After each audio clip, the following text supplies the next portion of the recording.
All right, guys, what's up? Bradford Perry here. Hey, listen, I am going to take you through a little project that I'm trying with my students, and that has to do with the swag reading series. So I'm going to pull up my chat GPT. I know some people are in AI, some people aren't. Listen, I'm just telling you as a teacher, like you should be using it, and this is a great way. And I'm going to show you how you can take the swag series and just kind of use it for your own with your students. So let me get in here. I'm going to take my practice and I'm going to show you how easy it is. So I've written this up and I'm going to start it. I asked the AI to forget everything that it knows about swag up to this point. So this could be like you kind of starting it off. And so I'm going to throw it in here just to copy and paste. And this is the beginning part, telling it what it's going to be doing. And so then that way, once I tell it, now I'm going to go back into my document here, my practice document, and I'm going to pull out, not that one, hang on. So I'm going to give it the story background. So this gives a little bit more of the story. Now I was asking for chapter 1, but I'm going to give that next. So let me copy that, and then I'm going to tell them, okay, here's the series description. So I'll give it that. And so it says, now I understand the world, the characters and format, and I'll send chapter 1. And what that'll do, if I give it chapter 1, it kind of gives it its voice. So it knows kind of what it's building off of.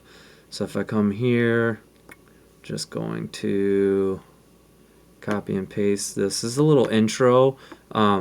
This isn't in the books. This is just an intro that would help teachers like kind of put it out there of what the swag team is and the series is. So if your students haven't read it, everybody kind of gets a quick background, and it's an exciting kind of attention grab. All right, so now it says I've got the world, tone, and story structure. And so it's ready for, okay, like now drop it and tailor it for the student. So now I'm going to come back into here and I've got these prompts. So I'm going to start here. This is just a fill in the blank. So I've given it chapter 1 and now it says continue a swag mission for a student. We'll just fill it in here and I'm going to call them, I'll call him Rodney. All right, so we're going to make student Rodney. He's going to be our next agent.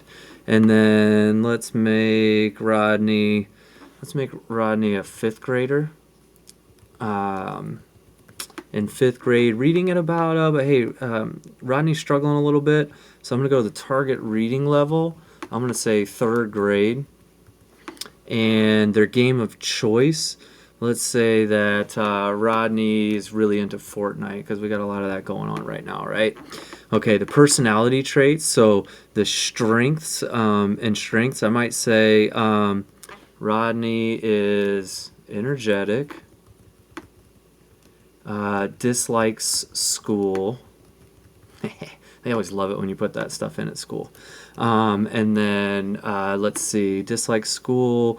Can only focus on gaming. Wants to do better.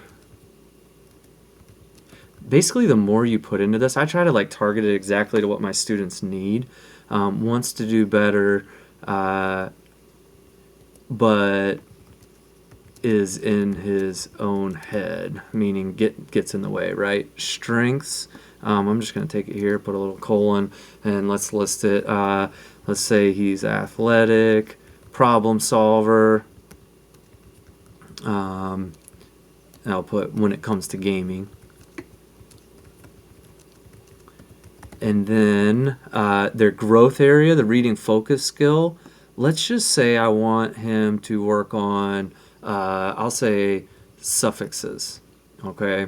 And when I put that in there, now the villain name, I've got a list of ones that you could put in there, or you could have students kind of make some up. But I'm just going to say a villain name. I'm going to call them Master Let's see. Master, where we got here? Strengths, athletic, problem solver. I always try to kind of like tie this in. Master mind control, since he's struggling with a little bit of that. The setting, let's go with the library. The gadget name. So, hey, here's the way Swag works. They've got a gadget that engineers make that goes to their favorite game. So the gadget name could just be, let's see, we'll call it the Mind Jammer, and which works like their game, which is in Fortnite.